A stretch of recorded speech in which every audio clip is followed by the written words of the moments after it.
On a quiet November night in 2018, in Forsyth County, Georgia, a group of friends gathered for a birthday celebration. By morning, one of them, a mother, a wife, and a woman known for her joy, was gone.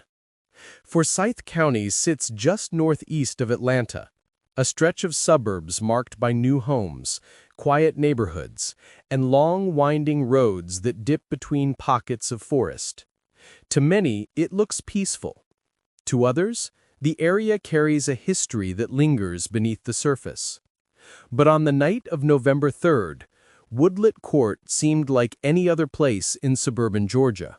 Calm, ordinary, almost untouched by the noise of the outside world. Inside one of the homes on that street, preparations for a small celebration were underway. It wasn't a large party, not a loud event, but an intimate gathering of friends. A birthday sleepover. A chance for adults, mostly women, to step away from routine life, to relax, to laugh, and to enjoy one another's company. The kitchen counters were arranged with snacks. A few bottles were opened, glasses were poured, games sat ready on the table, and soft music filled the room with a warm, easy energy. Among the guests was Tamla Horsford. Tamla was known for her kindness, her bright smile, and the ease with which she connected to people. She was a mother of 5, a devoted wife, and someone whose presence seemed to lift the energy of those around her. Her friends described her as warm, genuine, and quick to laugh. She walked into a room, and suddenly the room felt lighter. That night, she wasn't there for anything complicated, just friendship, just celebration, just a break from everyday life. As the evening went on, the house filled with simple, harmless noise, the shuffle of cards on a table, the sound of someone telling a story, the occasional burst of laughter. Guests drifted from room to room, sitting on couches, leaning against counters, stepping out onto the back deck for fresh air. Nothing about the night suggested danger or conflict, or anything beyond the ordinary flow of a casual gathering. But what would later make this case so haunting is how quickly normal moments can turn into mysteries. In the blur of conversations and drinks, through the movement of guests settling into different spaces in the home, the night carried on without any sign of the tragedy to come. There were no alarms, no shouts, no warnings. Just hours that passed, quietly, until exhaustion guided people toward sleep. Some went to bed earlier, some stayed awake longer. Some drifted in and out of rooms, unaware that these ordinary choices would later be picked apart by investigators and the public alike. By the time the house fell silent, only the cold Georgia night remained awake outside. It was sometime in the early morning hours of November 4th, when the world around Woodlet Court rested in deep calm.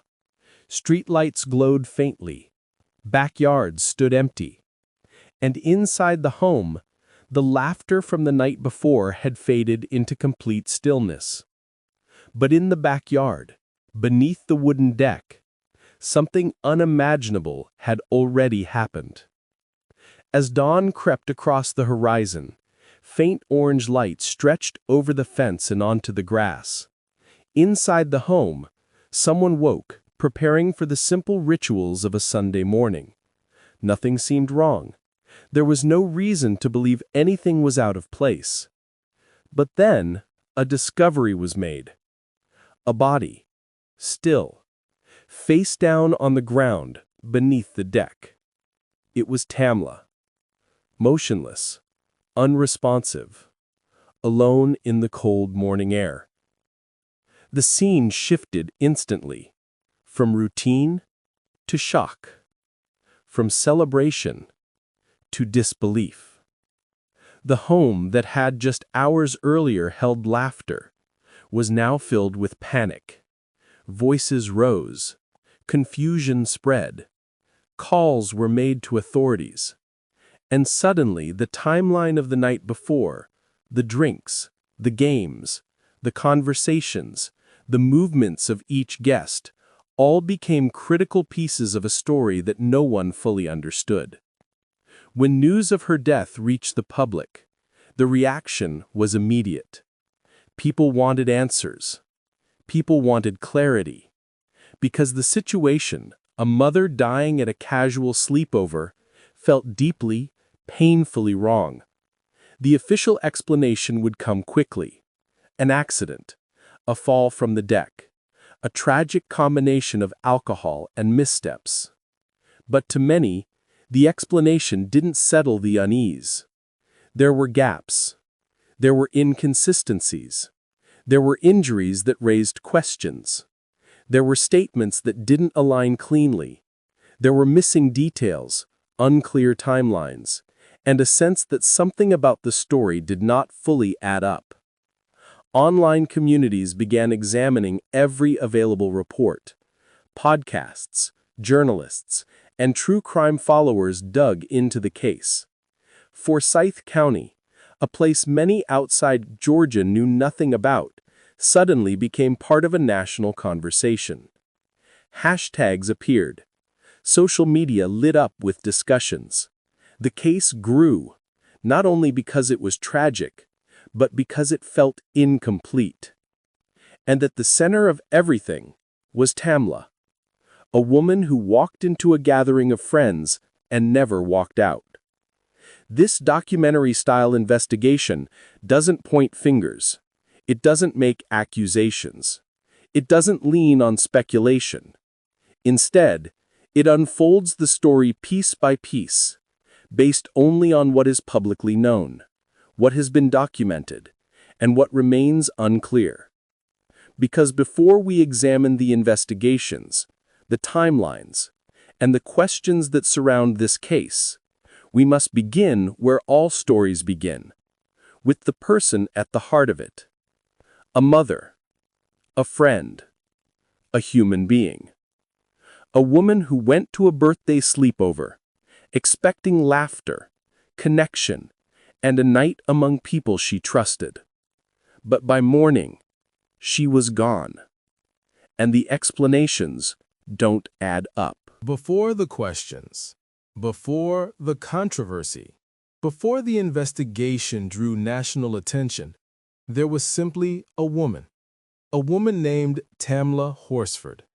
And to understand the weight of this story, we need to understand her, not just the mystery surrounding her final night, but the life she lived, the love she gave, and the world that surrounded her. Tamla was born in St. Vincent and the Grenadines, a Caribbean island nation known for its deep blue waters, lush green mountains, and a culture rooted in community. Her early years were shaped by warmth, by family, and by the sense of belonging that comes from growing up in a close-knit environment. Eventually, she moved to the United States, building a life shaped by opportunity, work, and the pursuit of stability for her family. Tamla's journey, from island childhood to suburban Georgia, wasn't extraordinary in the headlines, but it was extraordinary in the quiet, meaningful way that real lives often are. She worked. She raised her children. She built friendships. She found joy in small things, in laughter, in gatherings, in moments shared with the people she cared about. Those who knew her described her as the kind of person who made others feel comfortable. She was open, warm, full of humor, and always ready to support the people around her. When she smiled, it wasn't just a polite gesture. It was something deeply genuine, something that made others feel seen. Tamla was also a mother of 5 sons, a role she took seriously and with pride. Her daily life revolved around her boys, their schedules, their activities, their future. Friends would later recall how she talked about them often, how her decisions always circled back to them, how everything she did had their well-being at the center. To her children, she wasn't just mom. She was the foundation, the person who held the household steady, the one who kept life moving, even on the hardest days. Her husband, too, saw her as the anchor of their family, someone full of love, strength, and patience. In the rhythms of normal life, Tamla was the heart of her home. But like anyone juggling work, motherhood, and responsibilities, she needed moments to breathe, moments to relax, moments to simply be herself outside the constant demands of raising a large family. So when she was invited to a casual adult sleepover, a birthday celebration hosted by a woman she knew, Tamla accepted the chance to enjoy a night with friends. Not a big event, not a gala, just friends gathering to unwind, something many mothers rarely get to do. The host of the party was someone she knew socially, part of a circle of women connected through work, personal relationships, and community ties. Some guests knew her well, some knew her only in passing. But in suburban America, small gatherings like this are familiar. They're natural extensions of friendship, ways to maintain connection in busy adult lives. The invitation was simple: a fun, overnight birthday gathering. Games, food, a relaxed environment, and for those who wanted to stay, a place to sleep until morning. Tamla agreed to attend. She planned her evening. She decided on her outfit, a white pajama-style onesie decorated with Dalmatian spots, something playful, comfortable, and fully in line with a cozy sleepover setting. She arrived excited, smiling, ready for a night of connection. Her warmth, as usual, filled the space. To understand the weight of this decision, the decision to attend a friendly celebration, we must understand the context of her life. Because for many working parents, especially mothers with large families, rare nights out carry a sense of relief, a reminder of who they are outside of responsibilities, outside of routines, a reminder that they are more than the structure they hold up at home. Tamla's decision to attend wasn't unusual. It wasn't impulsive. It wasn't strange. It was human, and it was an ordinary choice made by countless parents everywhere. Forsyth County, where the gathering took place, is one of the fastest-growing counties in Georgia. Suburban, comfortable, and often quiet. But it also carries a complex historical identity, one that stretches back decades. While the modern community has expanded and diversified, echoes of its past remain present in conversations, in perceptions, and in the lived experiences of residents. This history became part of the public narrative later, not because it directly caused anything, but because it shaped how the case was discussed, questioned, and interpreted. But at the time, none of that context mattered to Tamla.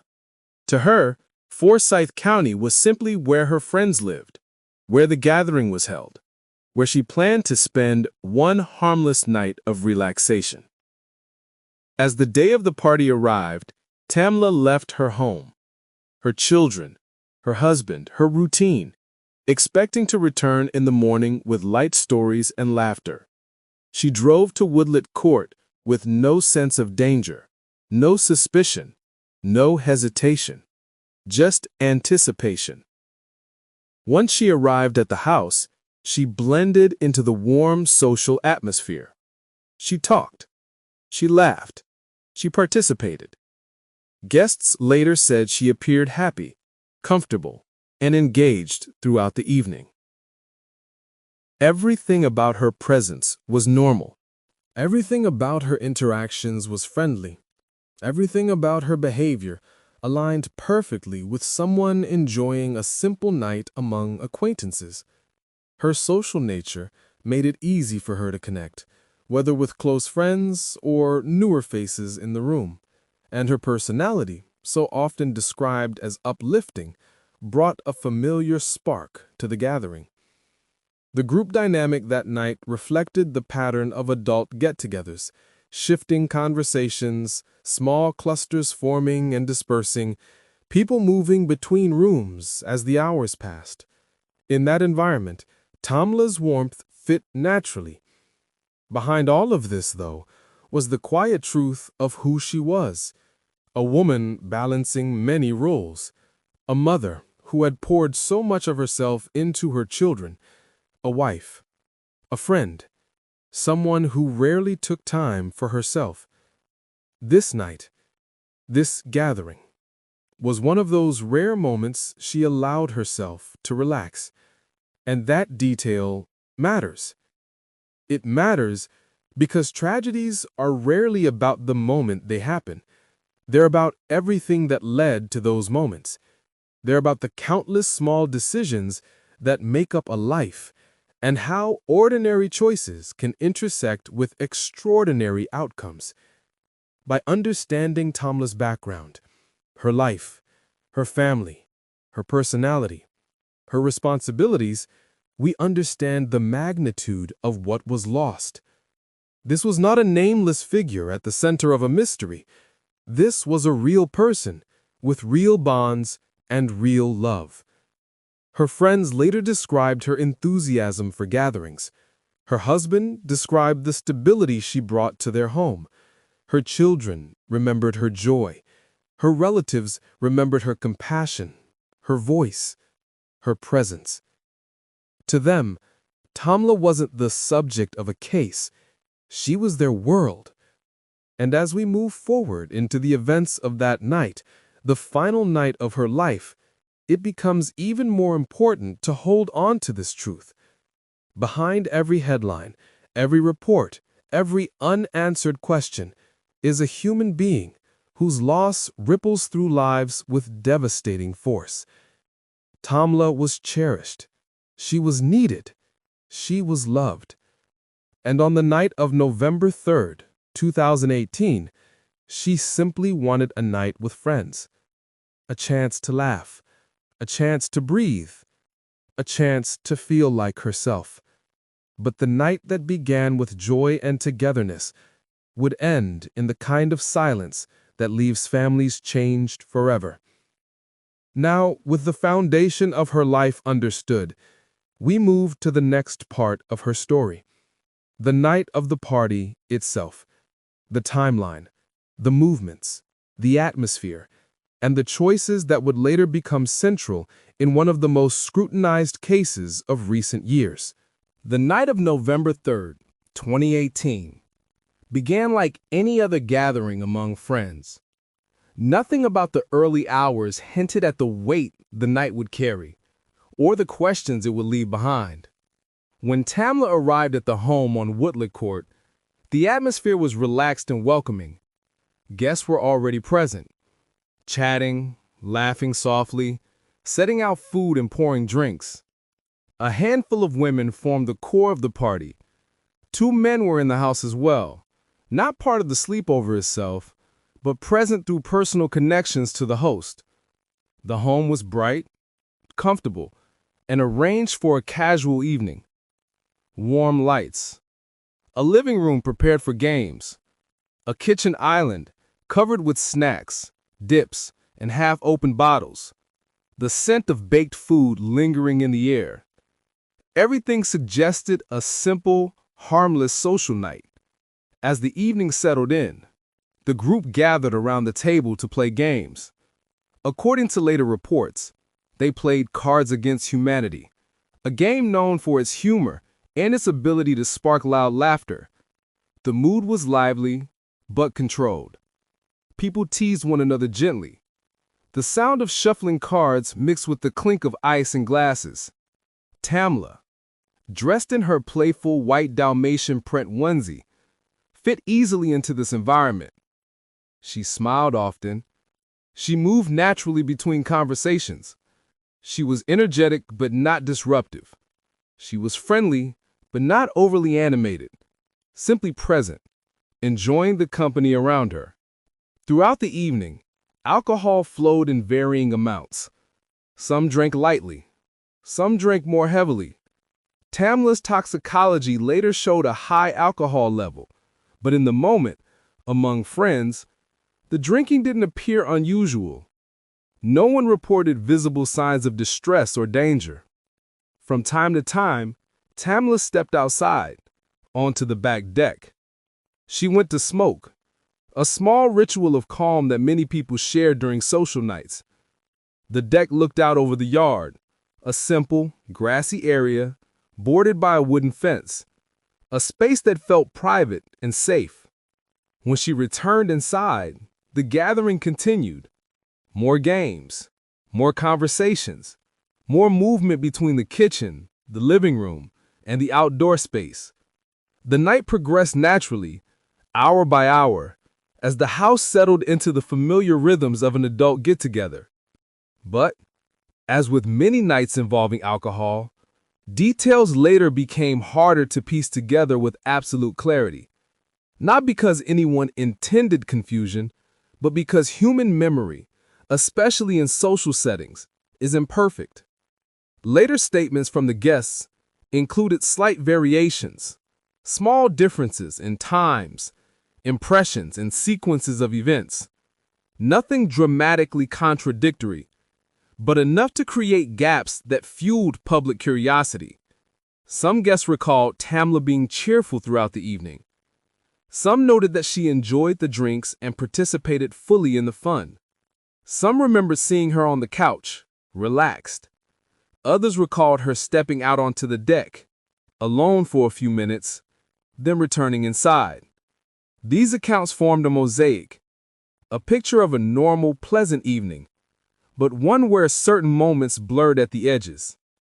As the night stretched past midnight, the group slowly thinned. Some guests left early, others prepared to sleep.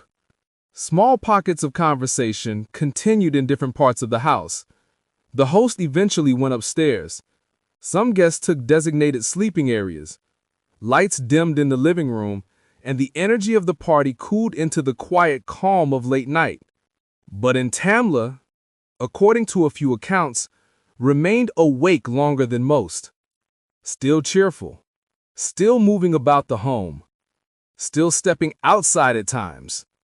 She reportedly made her last known social appearance indoors sometime after 1:30 a.m. After that, the timeline becomes more fragile, constructed only from testimony and investigative estimates. One detail repeatedly mentioned in reports is that Tamla went out onto the deck alone in the early morning hours.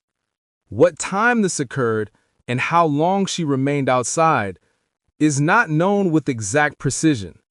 But this moment is central to the case because what happened next would determine the entire trajectory of the investigation. Inside the home, nearly everyone had gone to sleep. Guests lay in guest rooms, on sofas, and on air mattresses. The house was quiet, except for the small mechanical noises of appliances and the occasional shift of someone turning in their sleep. Outside, the night was cold. The yard was still. The deck, overlooking the yard, stood silent. From this point in the timeline, there was no known eyewitness account, only the physical evidence that investigators later documented, and the final position of Tamla's body when morning arrived. What we do know is that at some point after the last guest saw her awake and before anyone discovered her in the morning, Tamla ended up beneath the deck, in the yard, face down, unresponsive. Investigators later concluded that she fell from the deck, not pushed, not struck, not injured by another person, according to the official findings. But the precise moment of the fall and the chain of movements that led to it remain unknown. The hours between 1:30 a.m. and 7:30 a.m. are a window of silence, A window where no one saw what happened. A window that later became the foundation of countless questions. Inside the home, people slept. Some woke briefly. Some didn't stir until morning. One guest reported hearing movement at some point, but couldn't place the time. Another noted that a door alarm, one that sounds when doors open, chimed during the night, but no one attached significance to it at the time. It was only after Tamla was found that every sound, every movement, every faint detail became the subject of intense scrutiny. In the grand scheme of the night, nothing felt alarming to those inside the home. Nothing signaled that something tragic had occurred just beyond the deck. Nothing disrupted the household enough for anyone to check outside. It was a night of celebration, followed by sleep. Simple, ordinary, unremarkable, until morning. As the sun rose over Forsyth County, the home slowly came back to life. One guest began preparing to leave. Another walked toward the kitchen. Routine Sunday morning motions taking shape without any awareness of the tragedy waiting outside. It was in these quiet early moments when one of the partygoers glanced out the window and saw a figure in the yard, motionless, face down, still wearing the playful white onesie from the night before. It was Tamla. Shock surged through the home. Panic replaced the easy calm of the morning. Guests rushed outside. Voices called out, but there was no response, no movement, no sign of life. The night that began with laughter ended in horror. And in the minutes that followed, as the 911 call was made, the timeline of the night transformed from a simple gathering into one of the most widely discussed mysteries of the decade. Because when investigators later compared the statements, the movements, the last sightings, and the condition of the body, they found small irregularities, discrepancies in timing, variations in recollection, minor contradictions that are normal in human memory, but devastating in a case like this. No single detail pointed to foul play, but the combination, the incomplete picture, the unanswered questions, the final position of the body, the injuries, the silence of the night, all contributed to a feeling shared by many. Something about the night didn't feel complete. Something about the timeline felt unresolved. But for now, Part 3 ends with the final known hours of Tamla's life. A night of celebration, a last step onto the deck, and a tragedy discovered only when the sun rose again. Morning arrived quietly on Woodlet Court, the sun climbing slowly over the rooftops, casting long, pale lines of light across the neighborhood. Most homes were still calm, the gentle stillness of a typical Georgia Sunday morning. But inside one home, the quiet held something different, a weight, a silence that was about to break. It was sometime after 7:30 a.m. when the first movements of the day began. One guest drifted from the guest room, heading toward the kitchen. Another stretched awake, rubbing sleep from their eyes. The house felt peaceful, almost ordinary, as if the night before had ended without incident. But that sense of normalcy was an illusion, because outside, in the backyard, beneath the wooden deck behind the house, tragedy had already settled into the cold morning air. The discovery began with something simple, something small, a glance through a window. The kind of quick look people make toward a backyard they assume is empty. But this time, it wasn't empty. A figure lay on the grass, still, unmoving, positioned face down in a way that stopped the breath of the person looking out. It was Tamla. At first, confusion took hold. A reasonable human instinct, the mind trying to explain what the eyes are seeing. Was she asleep? Was she lying there intentionally? Had she fallen and was waiting for help? But within seconds, the truth cut through the confusion. Her posture, her stillness, the unnatural angle of her limbs all pointed to something far worse. Panic surged. Shock filled the house. The quiet morning shattered. Guests rushed outside, their footsteps pounding against the deck steps, breath turning to sharp bursts of fear. And as they reached her, as they stood over her motionless body, the cold reality of the scene settled in. Tamla was unresponsive. Her face was down in the grass, her arms lay at angles that did not resemble sleep or rest or anything peaceful.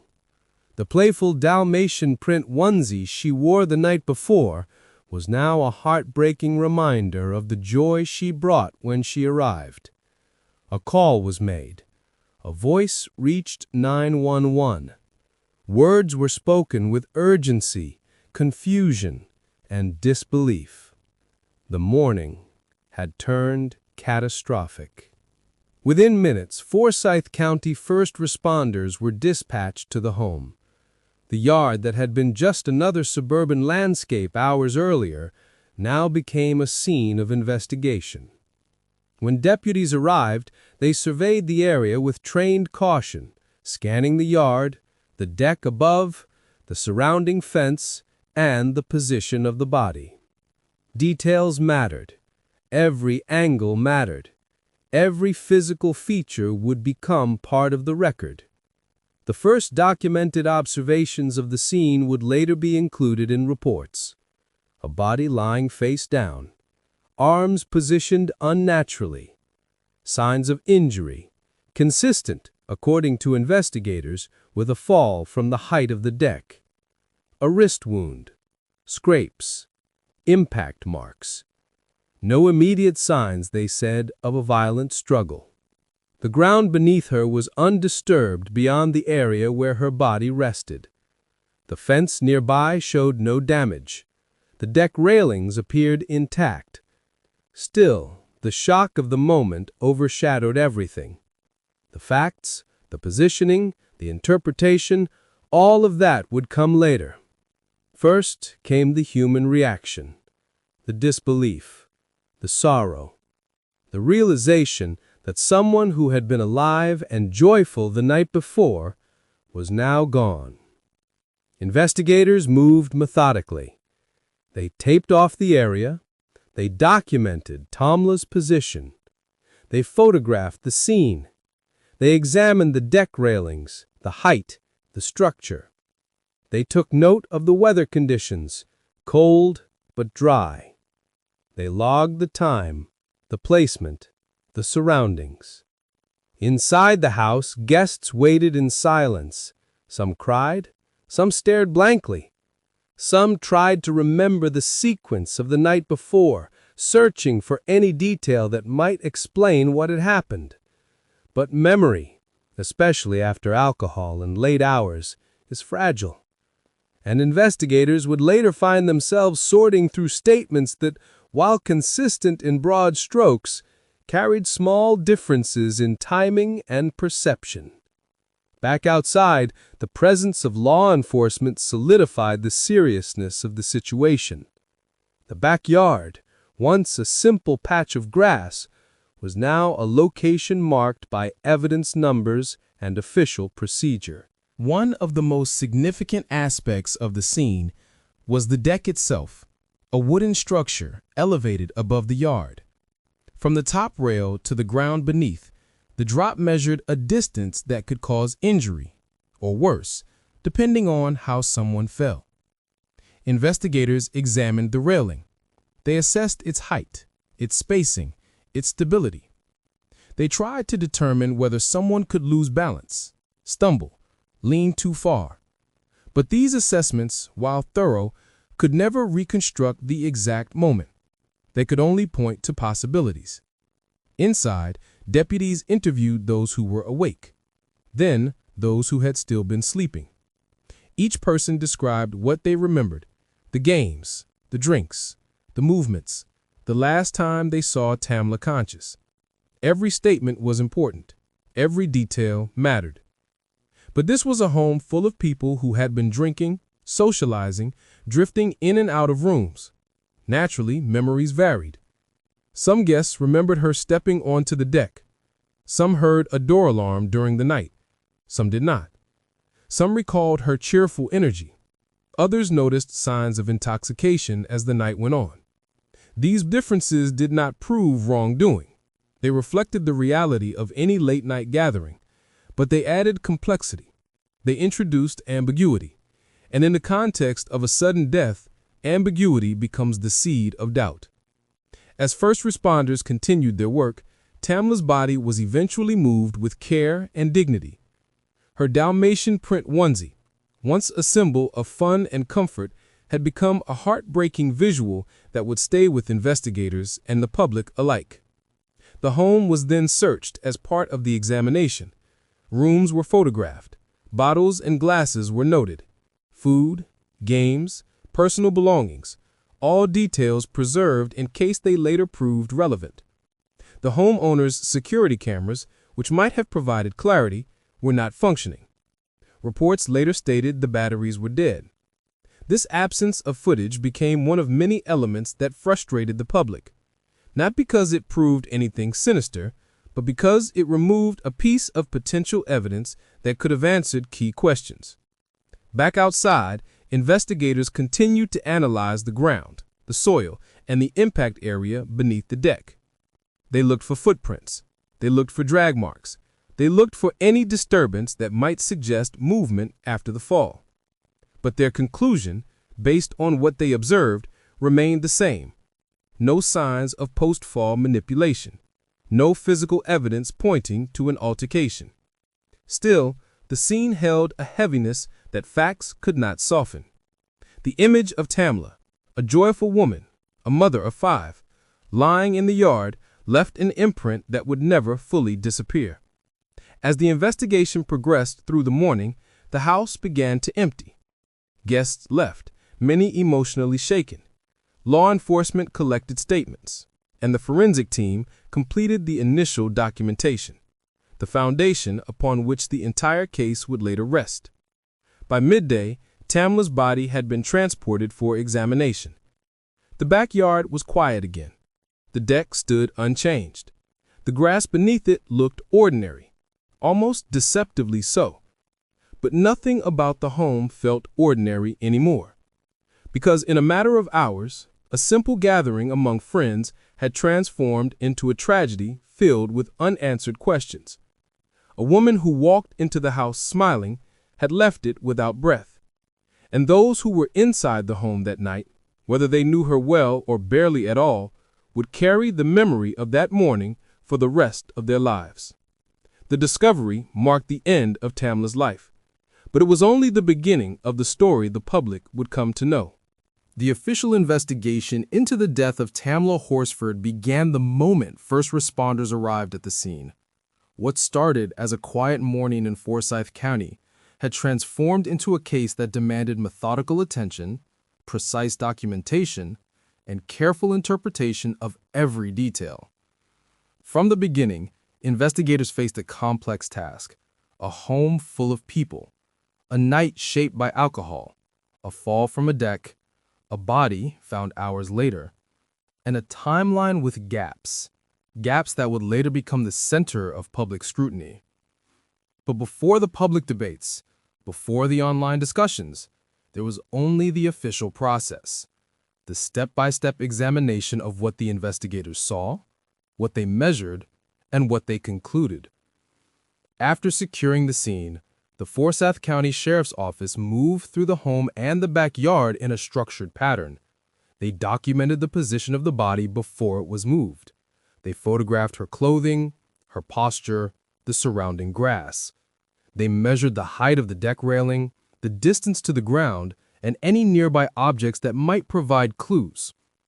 Their initial assessment was straightforward. Tamla had fallen from the deck during the night. There were no immediate signs, they said, of an altercation. No signs of a struggle on the deck, no damaged furniture, no evidence of defensive wounds typically associated with assault. Inside the house, deputies collected statements from each person who had been present.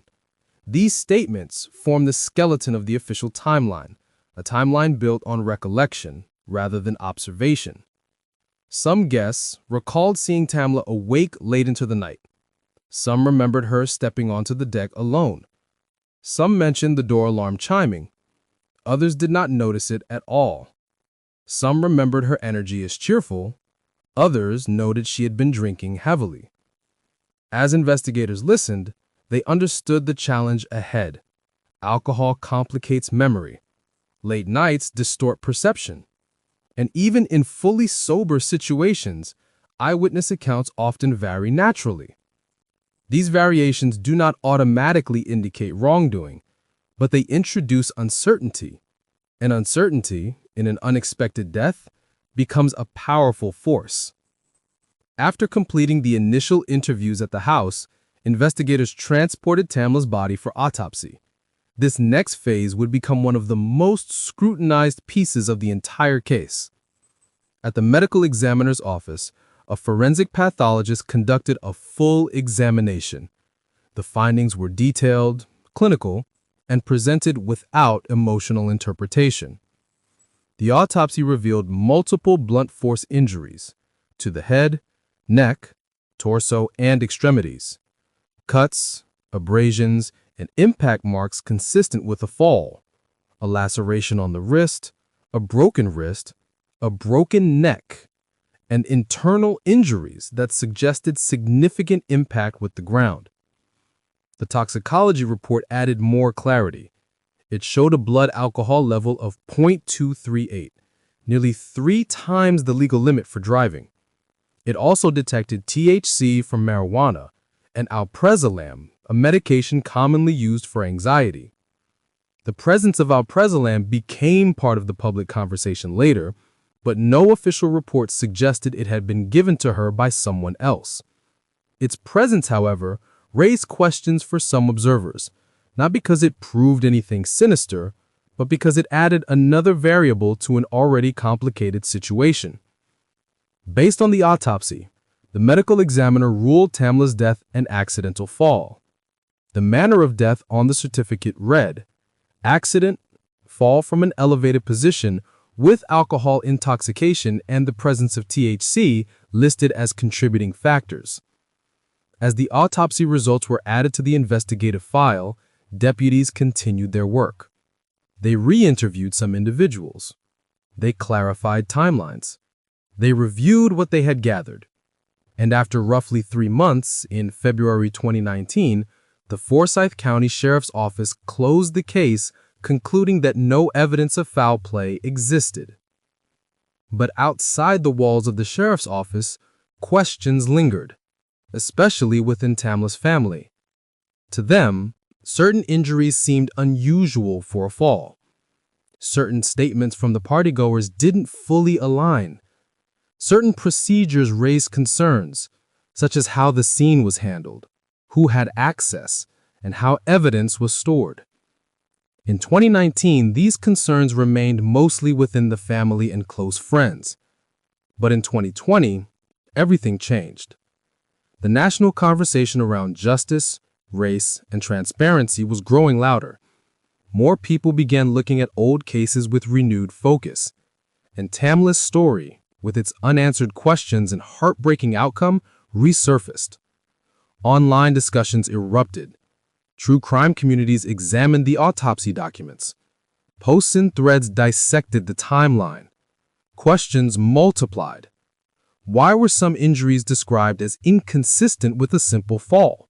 Why was there no working security footage from the home? Why did some witness statements differ on key moments? Why was her position in the yard described as unusual by independent observers? Tamla's family decided they wanted more answers. They hired an attorney. They requested records. They pushed for transparency. In June 2020, as public pressure increased, the Georgia Bureau of Investigation, the GBI, announced they would reopen the case. This was not a declaration of wrongdoing. It was not an accusation.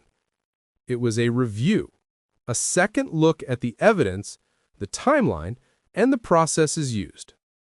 The GBI reviewed autopsy findings, the sheriff's office reports, witness interviews, scene photographs, toxicology results, and new questions raised by the family.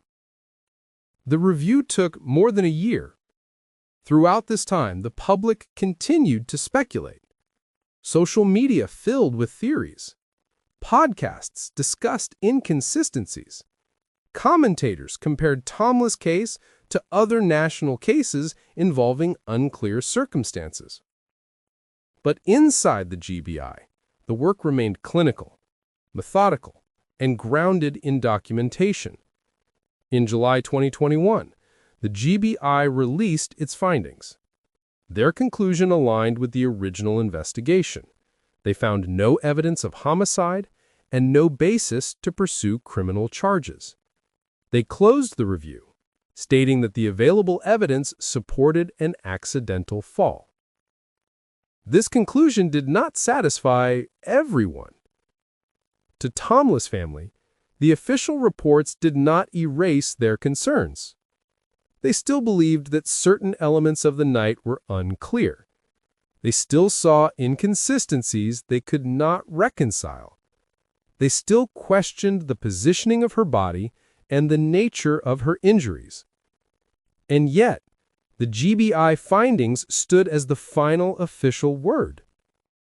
No criminal charges. No indication of foul play. Case closed. Twice. But the closure on paper did not translate into closure in the hearts of those who knew Tamla. The weight of her loss and the unanswered questions surrounding it lingered heavily. The investigation phase of this story leaves us with two clear realities. The official reality: a fall, alcohol intoxication, injuries consistent with impact, and no evidence of homicide. The public reality: a cloud of uncertainty, small contradictions, unanswered questions, and a deep emotional response rooted in the tragedy of a mother dying under unusual circumstances. As we move forward into Part 6, we explore that public reality, the theories, the debates, the misconceptions, the concerns, and the intense online reaction that turned a local investigation into a national conversation. But before we do, it is important to remember what the investigation itself represents. It represents a search for truth, a process shaped by human limitations, but also by documented evidence. A method designed to explain what happened even when the exact moment of tragedy remains unseen. The investigation of Tamla Horsford's death was extensive. It was official. It was reviewed. And yet, the story did not end there. Because when a mother dies, unexpectedly, at a gathering of friends, the world does not simply move on. Questions remain. Pain remains. Curiosity remains. And that is why the story continued far beyond the boundaries of Forsyth County. When the Forsyth County Sheriff's Office closed the case in early 2019, the official explanation was clear: an accidental fall, alcohol intoxication, a tragic, unexpected misstep in the middle of the night. But for many people, across Georgia, across the country, and eventually across the world, the conclusion did not settle the unease that had begun to build. Something about the circumstances, something about the details, something about the unanswered gaps sparked a public reaction far larger than anyone expected.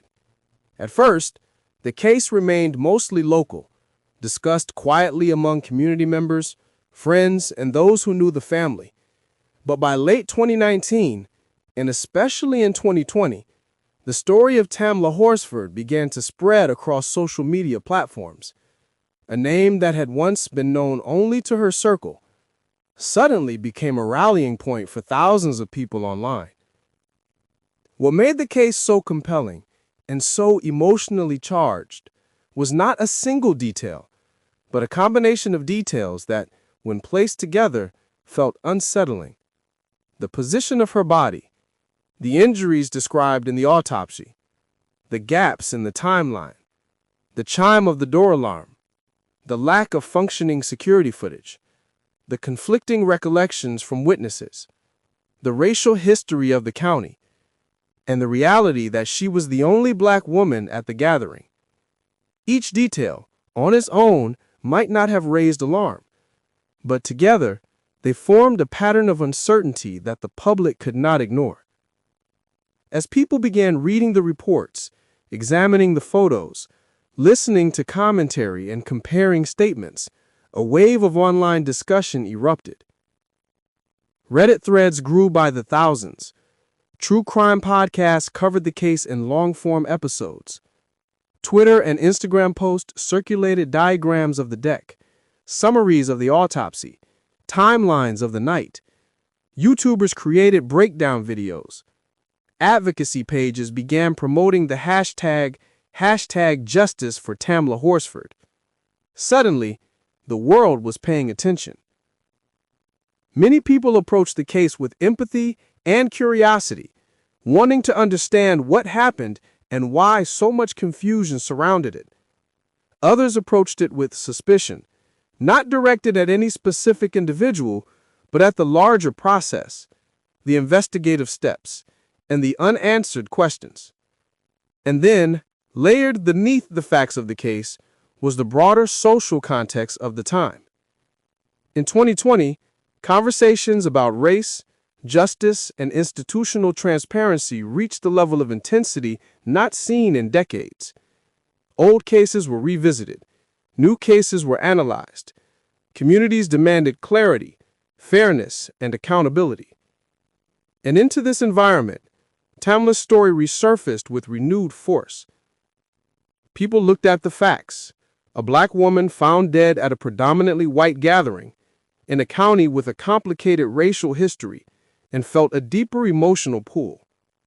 Again, this emotional pull did not prove wrongdoing, but it shaped the public reaction. The theories that circulated online fell into several broad categories, each shaped not by confirmed evidence, but by public interpretation. The first group of theories focused on the injuries described in the autopsy.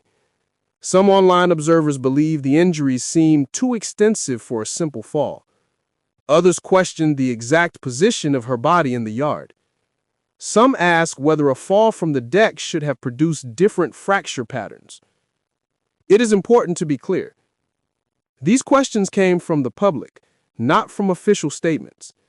They reflected the way ordinary people tried to make sense of tragedy, not proof of an alternative cause. The second group of theories centered on the timeline. Why was the exact last moment she was seen awake uncertain? Why did some guests recall hearing the door alarm while others didn't? Why were some of the movements inside the house difficult to account for? Questions like these are common in cases involving late-night gatherings and alcohol, but in this case, they added to the public's unease. The third group of theories revolved around the absence of security footage. The homeowners reported that the outdoor cameras were not recording because the batteries were dead. To investigators, this was an inconvenient detail. To the public, it was a detail that felt frustrating and, in some minds, suspicious, even though there was no evidence of tampering. The fourth group of theories stemmed from the interviews. Online analysts pored over available summaries of statements, comparing times, movements, and recollections. Small inconsistencies became talking points. Normal differences in human memory became the subject of debate. Again, These discussions reflected public reaction, not confirmed fact. And the final group of theories focused on institutional trust. Some people questioned whether the sheriff's office handled the case with enough transparency. Others questioned whether bias, conscious or unconscious, could have shaped the narrative. These questions were part of the larger national conversation happening at the time. The case became more than a single incident. It became symbolic of deeper concerns about investigative fairness. In response to the growing public scrutiny, Tamla's family pushed for a second look at the case.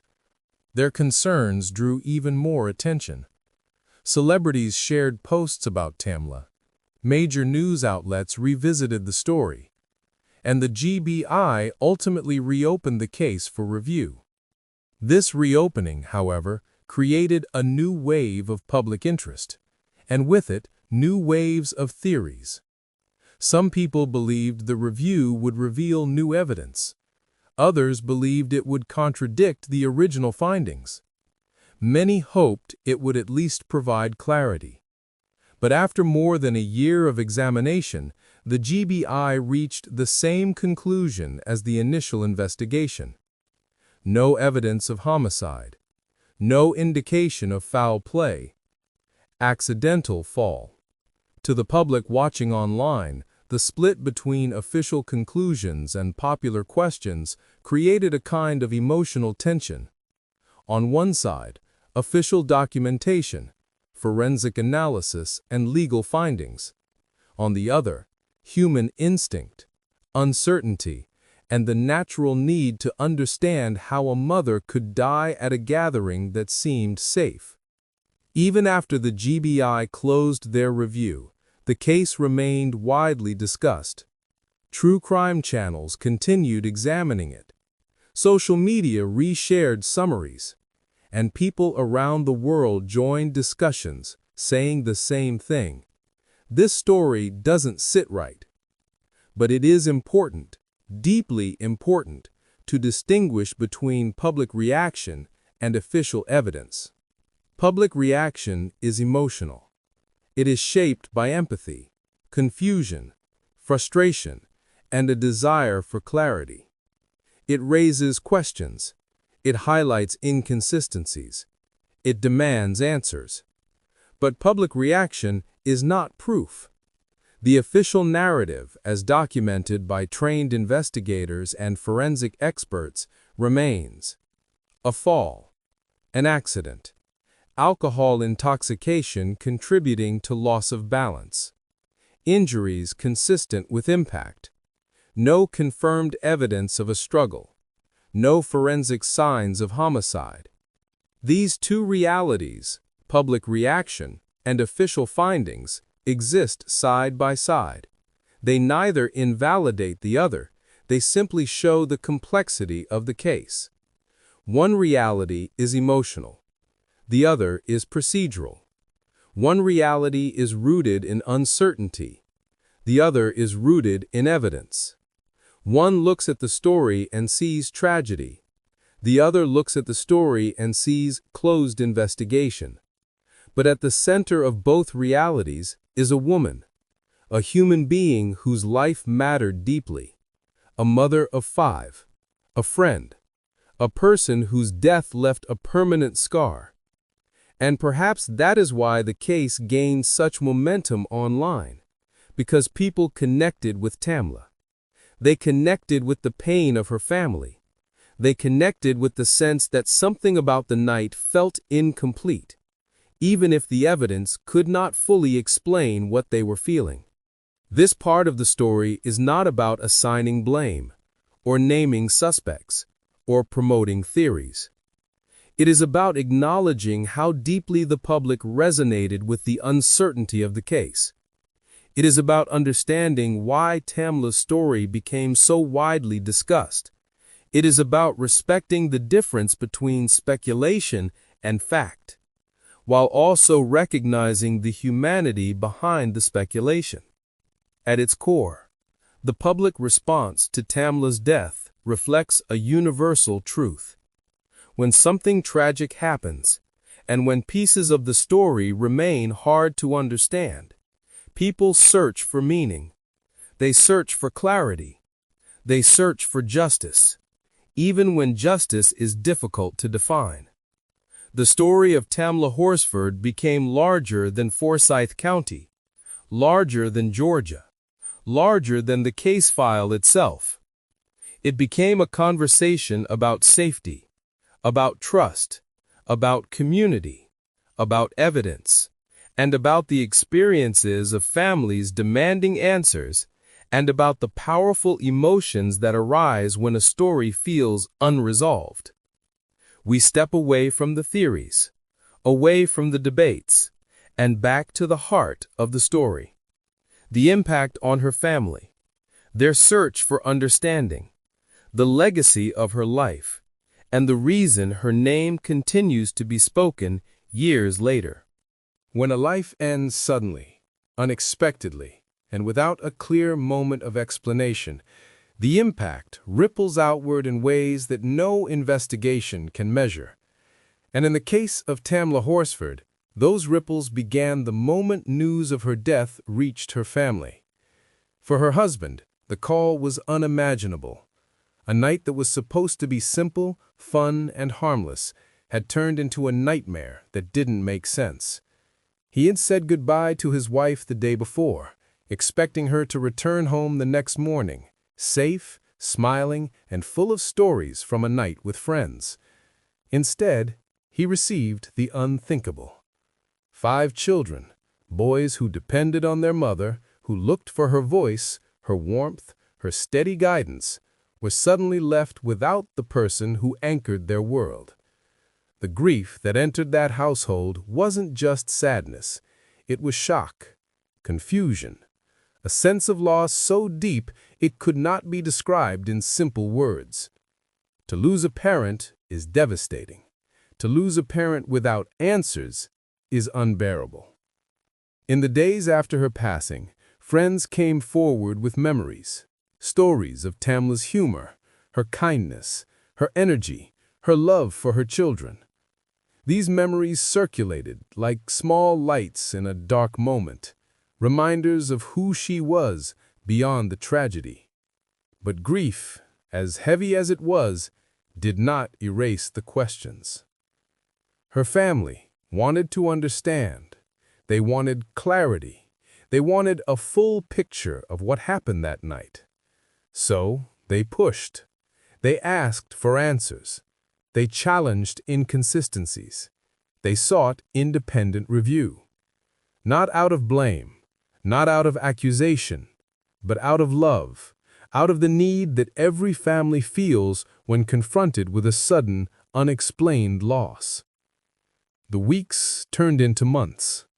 The months turned into years.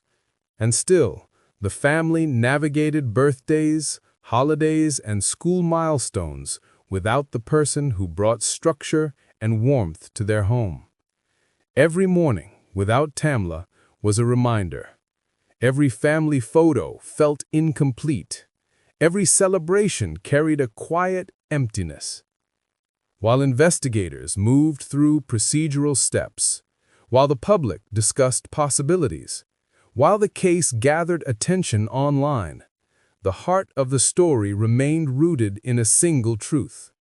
A family lost someone irreplaceable. Friends described the void she left behind, the sense that without her presence, gatherings felt different. Her laughter was missing. Her energy wasn't there to fill the room. Her absence was immediate, and it was permanent. And yet, even in grief, her family held on to one thing: her memory. They remembered the way she cheered at her children's games, the meals she cooked with care, the way she loved birthdays, holidays, and family traditions. They remembered the moments she danced in the kitchen, the sound of her voice, and the comfort she brought, simply by being present. These memories became a form of strength, but they also became a reason to keep asking for transparency. Because when someone is loved deeply, Their story deserves clarity. In 2020, when the case resurfaced on a national level and the push for review intensified, the family stood at the center of a movement much larger than themselves. People who had never met them, people who had never known Tamla, began speaking her name, sharing her story, and calling for fairness. Petitions circulated. Posts spread across social media. Celebrities shared her photo. And while none of this erased the pain, it offered something meaningful. Validation. It showed that the world cared, that her life mattered, that her story was not forgotten. When the Georgia Bureau of Investigation reopened the case, many hoped it would bring closure, a clearer explanation, a more complete picture. But when the GBI ultimately reached the same conclusion as the original investigation, the pain did not vanish. The questions did not dissolve, and the family's grief remained unchanged. Because official answers, even when backed by documentation, cannot rewrite the emotional truth of losing someone in a way that feels unresolved. For many members of the public, the GBI conclusion marked the end of the discussion. But for the family, it marked something different, the beginning of a long life without Tamla. Years passed, her children grew older, new experiences came. First days of school, graduations, birthdays, moments she should have been there to witness, and each milestone carried the weight of what had been lost. Even today, the home on Whitlet Court stands. The deck still overlooks the yard. The backyard appears ordinary, a quiet piece of suburban land. But for those who know the story, for those who lived through that morning, the place holds a memory that does not fade. The aftermath of Tamla's death is not just the story of an investigation. It is the story of a community pushed into reflection, a story of people asking what safety means, a story of how trust is built and how easily it can be shaken, a story about transparency, accountability, and the need for clear communication in tragic circumstances. Her story became a conversation about more than one life. It became a symbol, a reminder of how crucial it is for institutions to communicate openly, a reminder of how deeply people care when something feels incomplete, a reminder that every life deserves full attention, dignity, and understanding.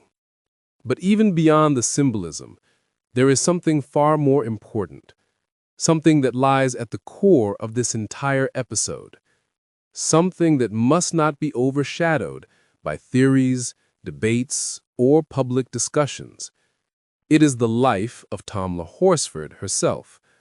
She was a mother, a wife, a daughter, a friend, a woman who loved deeply, lived fully, and cared fiercely for the people around her. She was more than a case file, more than a headline, more than an unsolved conversation. She was a human being. And the heart of this story, from the first moment to the final moment, belongs to her. Her family continues to honor her memory. They speak her name. They share her photos. They celebrate the joyful parts of her life, and they hold on to the love she gave so freely. To this day, many people still hope for clarity. Some still hope for new evidence. Others simply hope for peace for her family. But whether the case ever gains new information or not, one truth remains unshakable. Tamla's life mattered. She deserves to be remembered not for the uncertainty of her final hours, but for the beauty, the laughter, and the love she left behind. And so, as we close this story, we return to the reason it has resonated with so many people across the world. Not because it is mysterious, not because it is debated, not because it is incomplete, but because it is human. A woman attended a birthday gathering. She laughed. She connected. She enjoyed a night among friends. And by morning, she was gone. Her story reminds us of the fragility of life, the importance of truth, and the powerful need we all share to understand, to seek answers, and to honor the memories of those we lose. This episode does not claim to solve the case. It does not claim to offer new revelations. It does not attempt to rewrite the official findings or the public reactions. Instead, it stands as a tribute, a reflection, a reminder that behind every tragedy is a life, a family, and a legacy. And so we end this story with the same respect with which we began, holding space for Tamla, for her loved ones, and for the truth that her story deserves. Share this story. Keep her name alive, because every unanswered question matters, and every voice brings us closer to understanding the truth.